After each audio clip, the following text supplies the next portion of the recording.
Welcome to Stocks in Translation, our essential guide helping you cut through the noisy numbers, the market mayhem, and the hyperbole to give you the information you need for your portfolio. And today I'm joined as always by Sydney Freed, thank you, and Lee Munson, in from the West Coast, in the flesh here, Chief Investment Officer at Portfolio Wealth Advisors. Really excited to have you here today.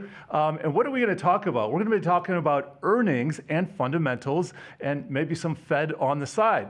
Our phrase of the day is value. It is a loaded term, but we're going to break it down, stack it up against growth, and explore a valuation myth or two. And this episode brought to you by the number 668. That is the number of days, 668, since the Russell 2000 last hit a record high. We plow through the ignominy in our search for answers. Now, Lee and Sydney, let's start with our quarterly exercise. Wall Street starts with a very low bar, and then it's on the task of companies to kind of explode that. That's kind of where we are. We're leading up to earnings this year, this quarter on Friday, big banks. Where do you see the market right now, and how do you even think about earnings? Well, I think what I'm looking is what's going to be the growth going forward 12 months. What are some of the bellwethers or some sort of the stealth bellwethers telling us? And then are banks going to tell us the same old story all year, which Strong is the consumer. only way they can, no, it's the only way that they can make money is by cost cutting and by getting a consumer, you're correct, putting more and more on their credit card. And I think if that's all we hear, I think that doesn't tell me much. You look at a company like Helen of Troy, recently reported yesterday, and they completely, earnings were just blown up. Those are these little consumer staples, whether it's Vicks Vapor Rub or what have you. So I think that the inflation element is still strong. I think the inflation issue is the biggest thing on Wall Street that I think people miss. Remember, Yes. Wall Street's a bunch of rich guys like me. We're concerned about interest rates because we want to borrow cheap to go and create more capital, buy big homes in Aspen, and finance our Ferraris at a low rate. When I go and I talk to the average, I'm here out from New Mexico, I'm just talking to like my Uber drivers and just dudes on the street. They do not think about interest rates in that sense. They're thinking about inflation and when are these prices going to come down. And so when I say, oh, don't worry, I'm a Wall Street expert, inflation is coming down. That's not what they're talking about. They want the nominal prices to come down. So I think there's a huge disconnect when you hear these Wall Street people say, oh, the Fed's got to cut rates, the Fed's got to cut rates. And then we look at it, it's like, no, I think we got to crush this growth a little bit so that we might have a chance of really killing inflation. That's that whole thing about Jerome Powell. It's not just his ego. It's not just that he wants his tombstone to say, not Arthur Burns, Right, it's that's like a nice epitaph, yeah, it's like I was Paul Volcker. I crushed inflation. I even caused a small recession going for it. At least one. At least one. And I think that's a big disconnect between the ivory tower that I spent a lot of time on. I love that we've gotten here very quickly because there is this dichotomy in the general economy. We talk about it a lot. It's been around maybe forever, Wall Street versus Main Street. But it seems since the global financial crisis that Main Street has really woken up and really came alive during the pandemic in a way that we hadn't seen before. They just were not, even the Federal Reserve 20 years ago was not an everyday word. No. It is now. People talk about it, maybe not at dinner every single night, but it's a thing now. Do you think the game has changed a bit? I think the game's totally changed. All right. I've been on the street for 27 years.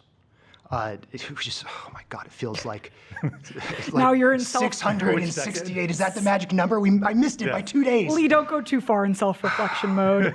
So let's just, I think that so many of us have all read the same books if we're over a certain age, let's say, 40s, 50s and ups. We've all read Security Analysis. We've all read The Money Game. We've all read this, Benjamin Graham. We've all read every single Berkshire Hathaway, annual report since Even the the 70s. old ones from the 60s. Oh, especially those. Yes. On my bedside, well, it's by my Ames chair at home. I have photocopies of all his hedge fund partnership letters from the Xerox 50s. Copies. Little Xerox copies. And it's right next to Seth Klarman's, margin of safety. Bottom line is, what we all were taught in little broker school long ago and in CFA land was that you'll have a cycle where growth gets out of control, kind of like .com. You have a bunch of older value managers that throw in the towel because they just can't handle it. They can't stay around for the mean reversion, which, by the way, I don't believe in mean reversion anymore. I'll tell you in a moment. All right. Oh yes. Oh yes. This is it. We're gonna, get the fire extinguishers out now. And then what happens is that then growth stalls out, the valuations get crushed, people head in their hands, oh, we did this again. And then you have a new, younger crew of small cap value managers looking at old economy stocks. Why do I think this? And that's exactly what happened in my formative years, late 90s, early aughts. I think that's not going to happen right now. Lee, I'm going to ask you to define mean reversion. Oh, Lord. There you go. I like that. Very simple. It's the idea, specifically when we're talking about value, that you'll have zero interest in old economy stocks for several years while some new technology, something with computers or chips, starts getting ever higher valuation. And then eventually those things fall and all the cheap stocks that everybody sold will rise from the ashes, right? And get back on their long-term trend stuff. It just means it's like a rubber band. What's ignored will suddenly come back into favor. But Lee, you're saying the Phoenix won't necessarily rise this time. Why is that? Because we had 14, 15 years of free money where private equity vultures picked up every decent company in the small cap universe using free money from the Fed. My Uber rates were really low. That's exactly right. Oh my God, I miss those days. I know. But let's explore that, because that was a thing. I mean, Yeah. all the tech unicorns were financed by cheap money. That kind of chipped away at U.S. growth. But if you were living in one of the coastal cities, you got to enjoy the benefits of all these startups just literally throwing money out the window. That was pure helicopter money. Yeah. What do you think about that dynamic? Well, I think it's the exact mirror image of what was happening in industrial America.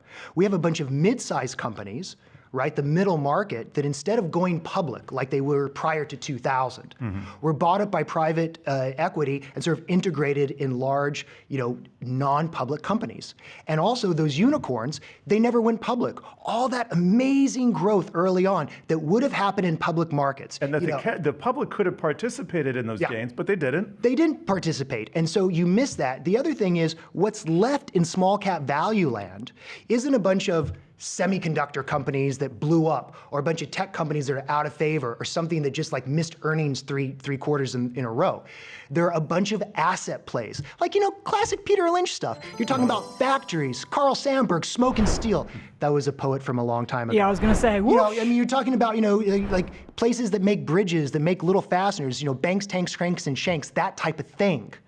And I think that you don't see the churn anymore in small value, and the churn was what made value work. That's why, you're seeing people like me go up the market cap, and that's not what we traditionally did. We were always looking for small cap. Warren Buffett said it, I'm never gonna make the returns I did because I can't invest in smaller companies anymore. I would have a corollary to say there's no more small, cool companies that are gonna do well like the old days. This is fascinating. It sounds like the pipeline, the conveyor belt of capitalism, maybe it's broken, maybe it's just out of whack, or maybe it's simply changing and we're trying to figure it out. I do need to get to our word of the day, very appropriate for this conversation. It is value. Value refers to the monetary, material, or assessed worth of an asset, good or service, and it's used in different contexts. We can talk about the worth of companies and investments. We got market value, book value, intrinsic value, shareholder value. What do you think of value? It's like the worst word in my life right now. I mean, the bane of your existence. It's the bane of my existence. 27 years on the street, and it haunts me when I go to bed, and it's there when I wake up. Value was the intelligent investor's word. Growth was always looked at as, with just a little sus, right? We always knew, growth would come and go, but value would compound over time. But, you look back at the last 10 years, your sort of smaller value index has been compounding at maybe 5.6%, and you got double that in the S&P, and you got triple that in the NASDAQ, right? And again, I think it goes back to cheap money and that pipeline. David Einhorn's been talking about this for about a year or so, about how the market structure is screwed because all the value managers have gone. We saw that in 2000, but the value managers aren't coming back because there's no hunting ground for them anymore. I think the advent of ETFs has kind of ruined that too. I think what you have to do is remember, Charlie Munger just, died this year. what was his function at Berkshire Hathaway? He was the dude who went to Warren Buffett and said, listen, I appreciate you wanting to buy the cigar butt with like 2 more puffs on it, but you got to have actual quality stuff that's selling cheap, right? And that's where The wonderful prices. The wonderful prices. And that's where Buffett got this thing is like, I don't want a great price for a good company. I want an okay, a good price for an excellent company. And Munger was all about that, right? And so when I add some of those teachings from Charlie Munger, and then I've recently reread all of Peter Lynch's books from the 90s, Beating the Street, One Up on Wall Street. I love this. Everybody should read those once, twice, 3 times. It's right up there with The Money Game by Adam Smith in 1969. You need to My reading list is growing by the second. You got to read that. Yeah, you got to read that. It's almost too much. But I think when you look at it, when we look at these big Mag 7, these big mega caps, yes, people from my generation are so programmed to see .com stocks with no earnings, bleeding red, and no product. And when you look at it today, it's a different game. And younger people, their 20s and 30s, they see mega corporations that have monopolies. Peter Thiel 10 years ago said, competition's for suckers, right? And so I think that I should have listened to that 10 years ago. I think a lot of Wall Streeters should have listened to that 10 years ago. And I think younger people get that when you look at Apple, Apple doesn't even pay its suppliers till 90 days after the unit is sold to the end client. And they got a Nevada hedge fund that's just investing the float. We've never had companies like Apple before. We've never had a company like Amazon started by a hedge fund guy. Yeah, that just plows 100% of the profits back into becoming a bigger vampire squid.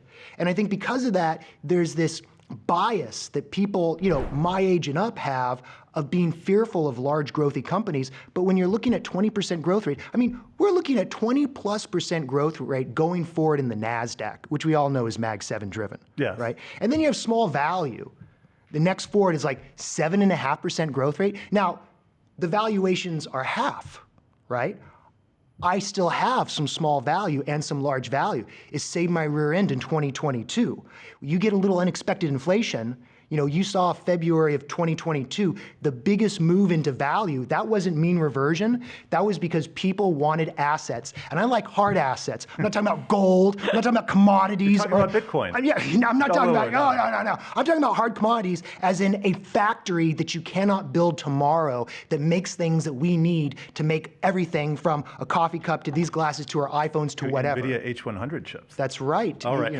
Hold that thought. We got to pause right here. We're taking a short break, but coming up, we are waiting for Godot. Plus, an unprecedented Who Wore It Better, wherein we stack up value versus value. Stay tuned. Lee, we covered a lot of ground so far, but I knew Sydney here had a burning question. We were talking about value, and I want to know what sectors you often associate with value. I hear sometimes banks thrown in there, and we have bank earnings coming up. Is that right? Yeah, absolutely. So the idea is that you have these multi-month, not multi-year periods where value will lurch forward. And it's usually a couple sectors, materials, energy, financials, healthcare. There's even a tech value area that's more commoditized. Think Micron, just making a commodity chip versus NVIDIA where there's a real value add to it, right? Pharmaceuticals, versus a biotech. But you're really talking about big mature companies that grow slower. They usually pay a dividend, but they're solid compounders, right? And so in the old days, what we were trying to do is we're trying to buy something at say 8 times earnings that screwed up earnings, screwed up their thing at the time. Maybe they get a new CEO in, and then 18 months, 2 years later, everything's back and it's going from 8 times earnings to 13 times earnings. You make 50% on your money. You do this all day long and you get rich. That's what the 1980s and the 1990s and really the early aughts were all about. And that's sort of the world that I was, brought up and learned from. I think now, when we think of value, I do think that banks are at the core of it. I think that's why you see the earnings rate of large value trump small cap value. Banks have been, they were dead for so long after the great financial crisis, and now they've kind of got their groove back. But it's important to remember, if you want to keep your money and you want to reduce volatility outside of just buying bonds, when you look at some of these old fogey stocks, if you look at them over a long period of time, they do compound. The problem is that you don't have the interest from investors in the same way. And so it's hard to game that system. It has to do with a mutual fund structure becoming defunct and broken. We used to have a lot of smart guys running around from a different era trying to find and discover a beat up company that was going to improve. This is active versus passive now. Totally. And that active process was a value, a small value investor's playground. And that's where I learned, but when Sarbanes-Oxley happened, when we had everything from the dot-com crash, even the great financial crisis, it became very expensive for companies to go public earlier, which is sort of the unicorn problem. And then also, a lot of these guys literally, not figuratively, literally died off. I mean, Munger was 99 years old. There's a demographic issue. Right? So we have a demographic issue. Also, I think the market structure changed where, and a lot of this stuff goes back to the 90s and the FTC and regulators not being concerned about what I call monopolies and oligarchies. We're getting back to Section 213 and totally, because back in 2000, people were talking about having 100 oracles. 100 Ciscos. And the opposite has happened. We've had just this major consolidation. The regulators have allowed it. I mean, you look at some of these mega companies and you look at how many acquisitions they make, a year. It's more like how many acquisitions do they make a day? And that just wasn't the case back in the day. Interesting. We're going to come back to some of that. And I'm not trying to trigger you here, but I got to get to our number of the day, which is 668. So close. Number of days since Russell 2000 has made a record high. A few years ago, you'd have to go back to November of 2021. We've been talking a lot about this, small value versus large value, and we're going to get to that particular dichotomy in a second. But what's the space of small caps? You mentioned, that you used to play this game. You thought they were going to come back at a certain point in the cycle, but you don't necessarily think that right now. No, because I don't think you have the mix anymore. I think, again, when you look at the small cap universe, it's already been picked over for years now. With private equity taking a lot of these things off public, hands and into the private sector, and then whatever they do with it doesn't matter because we can't buy it. I've got serious concerns about small companies. I've got serious concerns whether they can really compete in today's more global market.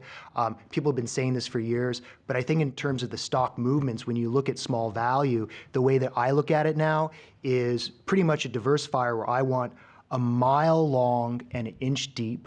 I think trying to go in there and pick little things, thinking, some hedge fund guy's going to find this out, or some mutual fund's going to start, I heard such and such is really think earnings are going to improve. That's no longer the case. Also, look at analysts. We don't have anywhere near the amount of analysts covering these small companies. When it was the late 90s, I'd go over the little Bloomberg terminal, his little orange screen, and you'd still got some of those. You still got some of those? Oh, I love those. You got them in the back? And you would go every day to look at your small cap companies and see if there was a news announcement. Right? There's no news announcements anymore. There's just, earnings 4 times a year, but there was action every single week on these small cap things. And there was a feeling, there's an energy. People thought that you go back, people thought you could buy stock and get rich, and you either bought individual stocks or you bought an active mutual fund, and nobody heard of an index fund or why you would do it. Mostly in the late 90s, early aughts, we thought the index funds, we loved them because you could buy options on them to hedge portfolios or fool around, and you didn't have to go to the futures market in Chicago, which was very confusing to stock Those derivatives guys, you got to watch out for them. Exactly. So Lee, you have some concerns about smaller companies. I'm going to ask the question for an early investor, someone who's new to all of this. You hear, 60% stocks, 40% bonds for, kind of an investment play. Is there a ratio that investors should be thinking about large cap to small cap? First of all, when people say a 60-40 mix, okay, you're going to come after that. That's not that. I use that for most of my clients. The bulk of my clients, like 70%, are over 60. They're retired. They live off their assets, and that's our default thing. And the reason why has nothing to do with volatility. Okay. It has nothing to do with let's be diversified. No, when you don't add more in the kitty, and it only comes out like a reverse roach motel, you need some payments. Then I've got to go through the nuclear stock market winter, like we saw in the great financial crisis, 73, 74, the next big blow up, and I have to cannibalize my bond portfolio because I'm not capitulating and selling stock at a loss because my client needs to go to Greece this summer. That is the only reason Sounds that like we this use. might have happened. Yeah, this is the only reason. I'm selling bonds right now. This is the only reason why I use a 60-40 mix. It has nothing to do with your personality, the little questionnaire that you write down. It has a functional thing with how you take money out on a regular basis. So when you do not take money out on a regular basis, when you are still growing your portfolio, there is really no reason to have much of any bonds at all, period. It's like, oh, but what about your personality? Or maybe you just want the juicy capital gains returns of a Australian 100-year bond. Well, Where's this personality test also? I have to fill out a personality well, test. I think there's a problem with that too. But the point is that historically, small cap was more volatile and had a higher expected return. So if you want to take on more risk, the old advice was load up on small value or load up on emerging markets. And what have those done in the last 10 years? Diddly squat, done nothing. What have younger people done? Obviously, they didn't read any of those old books because they've been loading up on the NASDAQ and big, large companies. You know why? Because they grow. And historically, big, large companies do not grow. They're like Coca-Cola. They just stagnate. They're like Nike. They have good quarters and bad quarters. But we've never seen, since I've been born, 1975, a sustained growth rate of earnings, of profits, of revenue, of the mother's milk of markets, which is just cold, hard cash in your pocket, from these very large companies. And younger people, they're native to it. They understand. They all use these large companies, right? But I think people from Gen X and sort of the boomer generation, we still were programmed that big, large companies, those are blue chip, widow, and orphan. I want to get the small things, and the results have not been that good. Now, let's be honest, small cap values made money over the years, and when rates are at zero, This ties in perfectly to our final segment, Who Wore It Better? Because guess what? We're going to continue talking about value here. So the question is, how does the U.S. large cap value space stack up against the U.S. small cap value space? And we've got two proxy ETFs, SPYV, that's Spider Portfolio S&P 500 Value ETF, so that's big cap, large cap value. Then we've got VBR, that's the Vanguard Small Cap Value Index, so small cap value. Both happen to be up about 25% from the October lows of last year. But which one do you think is poised better for future gains this year? Is it large cap value or small cap? In the context of everything you said before, I got to guess, but go for it. Now, for full disclosure, I own a lot of VBR. Yes. Because I love torturing myself. Actual VBR, okay. Actual VBR. It's not a valid business reason. It's a great, I prefer that over the other indexes for a million reasons I can't get into. I also like the Russell 1000 value, but you toss a coin. Yeah, it's just big guys. I have come to the realization, which disturbs me, makes me irritated, mad, because it goes against the foundational thing that my whole career's been based on. I think the big are going to get bigger. And I think in this country, with the regulators that we have, with the governments that we have, with the market structure that we have, I'm very concerned that large value, if you're in the value space, is going to do better. Also, the forward earnings are better. I mean, large value is looking at 10% plus growth, at a 15 multiple, and small values at 7.5 at best with a 12 multiple. That's VBR. And so you can say, well, those ratios, if you divide those two numbers, they all come out to be about 0.67, 0.7. But I'm telling you, people don't care about valuations anymore. And I think when you're talking about things that are already cheap, a 12 multiple, a 15 multiple, I would say that small value over the last 10 years has a lower multiple than its average. And you know what that tells me? Not that it's super cheap, not like the old days where it's going to rise from the ashes, because I just told you it's not. It's lower than it has. Small value is lower on its multiple over the last 10 years because people think it will not work. The price earnings multiple has to do with investors' sentiment about what they think, how pretty they think earnings are going to be going forward. Lee, we got to leave it there. Fascinating conversation, and we could easily go on another 48, another 24 minutes, if not 48, but we got to close it there. Thank you so much for stopping by. Sid, as always, keep it locked to Yahoo Finance.